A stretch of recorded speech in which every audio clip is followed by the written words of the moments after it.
Testing a new emissary build, and this time it's Wind Emissary, and we're against a very good player who is playing Chaos Turbo. So let's see who's going to start first, and remember to hit that like and subscribe if you are enjoying this new series. So we're starting, and our opening hand is Sylphie, Jargri, Skill Drain, Rising Air Current, and MST. Our opponent has the Upstart, the Chaos Sork, Nobleman, Crossout, Upstart, and an MST as well. Now you're probably thinking, why are we playing with the field spell? Well, we have quite a bit of very big beaters as wind monsters, and it's quite good, especially with Sonic Duck now being a 22 beater. There's a lot of cool deck that you can actually do with this deck. So we draw into a terraforming. Our hand's not really the greatest, and it's surprising since we do play quite a bit of monsters. So we're going to set 2. They go Upstart, and they are going to do it again. So we're going to be at 10,000. Now they're going to do the Thunder Dragon to add 2, which is pretty good. So 3 pluses.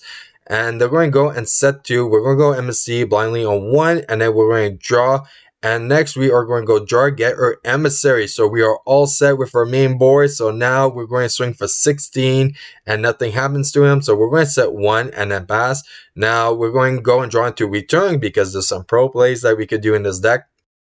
Attack for another 16, having a good advantage. He is going to go tribe, use the effect. Us, we don't mind because you know what? They're going -1. We're going to plus, get the Sonic Bird. Now he's going to attack for 16 and he's going to set 1. We're going to draw into a Nobleman. He goes Trap Dust You and he is going to pick the Sonic Bird and put back. And imagine that he had to waste 2 cards, the Chaos Arc and the Trap Dust You, on Emissary, okay? So that was incredible that we went and we plus so much off of Emissary. That's insane. So we're going to take the 16. He's going to set. And we draw into a jar. We're going to set it as well. We're not doing the Nobleman crossout because there's not really anything threatening. And if we look at the graveyard, there wasn't really anything too severe for a Magician of Fate. So we did have the Torrential. In case if it was a spy and he was flipping towards it, or if he decides to summon something else, I want to benefit a little bit more and keep the Nobleman for more follow-up plays in case if he decides to continue with the set, which was smart because he's going to tribute summon for Thunder Dragon, and we're going to do Torrential on the summon, which actually forces him to spell summon the Chaos Sork, and he's going to swing for 23, which is a lot of damage. But we're going to draw into an Emissary, which is not bad. So we're going to go draw Greed, draw into Shadow Archfiend. Now, let me tell you about this card, okay? It's a 2000 beater. We do have to pay 900 during this time. I face 9 issue. But the most important part is like it's 1600 defense. If he gets targeted, you roll a die, and if it's 3, it negates it. And then it has the, I guess, like the bad effect part, which is like your opponent takes half the battle damage, but it's okay because with the field spell it becomes 25. So now we're going to go and just attack over that Chaos Sork, which is insane. And he's also a fiend too. Set and pass. Sinister is at the back. He's going to T-set. We're going to draw, and now it's our appropriate time to do Dueling Duel and also follow up with a Nobleman Crossout. That would be quite well. So we're going to go and do that. Nobleman now. Now we're in a very good advantage, and we're going to summon the Emissary and start swinging. So we're going to 60, and also it's half damage. So I'm going to remind my opponent, and he's going to correct it. So good. He draws into a Dekochi. He is going to set it. We top deck into a Nobleman, which is pretty sacky, I will admit. So we're going to go and do Nobleman. So off the bat, there you go, banish. Now we're ready for attack for game. Let's see if it goes through. He goes, and he's going to go Weekeki Break on the Shadow Knight. But like I said before, we're sacking pretty hard, and we roll a 3 and negate. So that was incredible. Now we're into game 2. And we're going to have our opponent starting first with a Chaos Sork, Parkry, another Chaos Sork, Thunder Dragon, and Sangan. Insane hand. We have a Ring of Destruction, Nobleman, Jargri, Terraforming, and Torrential. Where's our monsters? Like, honestly. So they draw into a Ring of Destruction. They're going to use Thunder Dragon for deck thinning first before activating that Paw of Greed. And they draw into Snatchtail and Upstart. Upstart is going to give us 1,000. He draws into BLS. Insane.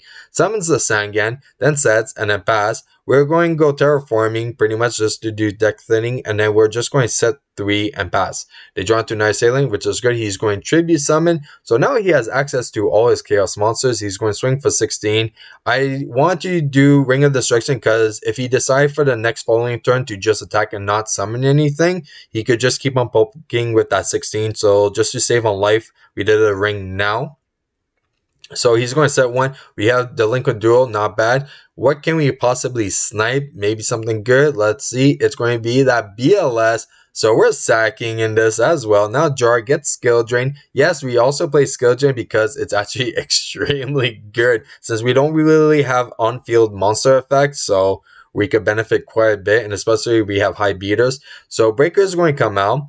And I do regret doing this because I do Torrential, which was bad because I wanted to protect the skill drain, but I feel like skill drain would have been a lot better to do to change for it, even though we're taking like a little bit more damage, like by 700 if we just did it. Actually, no, we're taking like 1,000 more, but I kind of regret that. I feel like Skill Drain would have been the correct play because now he's just going to summon the Chaos Orc and start swinging for 23. We draw into Mind Control, which kind of be like, okay, blessed that we didn't do the Skill Drain, but at the same time, I'm like, no, we should have still done the Skill Drain. So he's going to go with Chaos Orc and he's going to swing for 23. We have no choice but to take it. We draw into Slate Warrior, which is quite good. We're going Nobleman Cross out. Their Magician of Faith. Now we're ready to summon the Slate Warrior, being at 24 attacking, and he rings us for game. If there was other plays that either of us should have done, definitely comment it down. So now we're in game 3. Winner takes it all. We have a Slate Warrior, Dark Necrophere, because we have so many Fiends,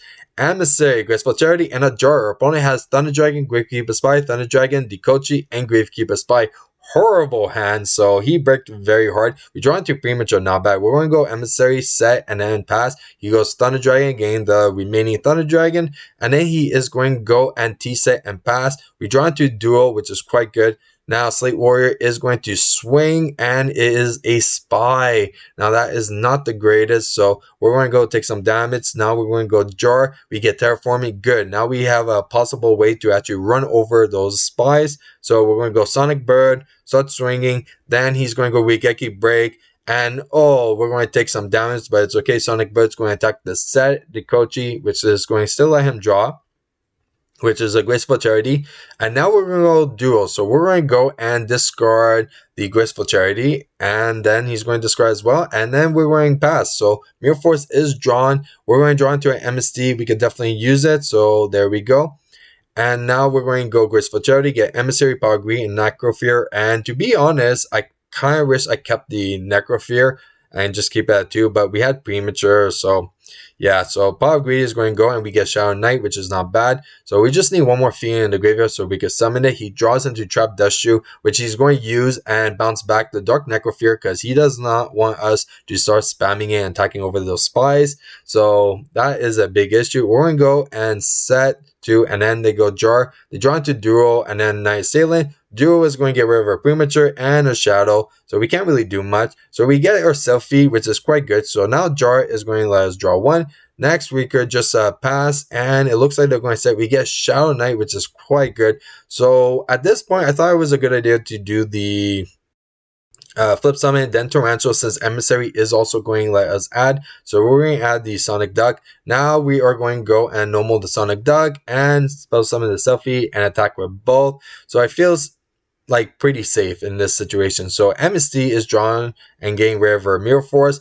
Now that is a Spy set, and sadly I was not thinking of that because he had 36 life points and I just wanted to attack directly with like 2 of these, so it would have been 36 exact, but I really wish I set that Slate Warrior so we could get rid of that Spy later on. So we're going to take some damage. They're going to go Power Greed. They're going to go Tribe to get rid of, and he's going to just repeat this, and this is wipes the whole board. So it made me really wish that I set that Slate Warrior instead, but I wasn't expecting the Spy. That Spy saved him. So at the beginning, it was set a brick with 2 Spies in hand, and now that is the card that saved him. So Shadow is going to attack. They're going to lose half the damage, and then they top deck into an Upstart, which is quite good because now they're going to go and do it. And let me see, they're going to go and set 2. We draw into a Nobleman, quite good. We are going to go and do it, and we are losing 900 every single time. So draw into return, not bad. Now we have Dust Tornado on it, and then we're going to draw into a Selfie, which is quite good. And it looks like we're going to go and draw into a Ring, which is actually very good. He's going to be Rigeki Break, which is, I'm like, oh, that was only out to that Gravekeeper Spy. And we're really trying to push, okay? So now he's going to go and summon Chaos Orc to banish. We're going to go Skill Drain, and then he passes. We draw into Dark Necrofear. We are all set. Summon it. We could get rid of the Spy. There's no need to attack into the Chaos Orc because in case if he has other interruptions or another Dust Tornado or something like that to blow the back row. We just lost the Necrofear and he gets back a Chaos Sork. So I want to guarantee that he loses a monster that's been a nuisance, and that's been Spy. Now we do switch to defense to Shadow, and the reason why we do this is because we're at 400 life points. There's no point of taking more excess damage, and especially on the next standby phase, he's going to die since we can't pay 900 life points. So that's why we prepare in defense. So he's going to go Regeki Break on the skill drain. Then he's going to add the Sinister and then Chaos Sork on a Necrofear, which kind of sucks. And then he's going to attack into the Shadow, which was a misplay. He should have actually attacked into the Self Feed since we were lost 2 cards instead. We draw into a Slate Warrior. We have no choice but to set it. He is going to go and banish, and he's going to set and pass. Now we decide with all confidence, yes, we're going to go flip it, get the effect. It's at 24 and swing into the Chaos Sork, but he goes Ring of Destruction for game again. So, that was a crazy match, and I really love this deck. There's definitely a lot of unique stuff. So the skill drain really definitely helps because, like I said before, we don't really have like on the field monster effects to really use. Everything is usually in the grave.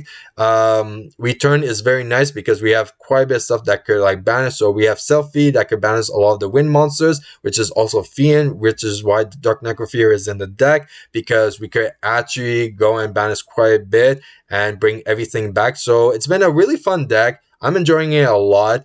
Let me know what you guys think about it. If there's other changes that we could do to improve this deck, definitely comment it down. If you enjoy this whole match, you know what to do. Hit that like and subscribe. I'm Vaughn, and this was the Gear Channel.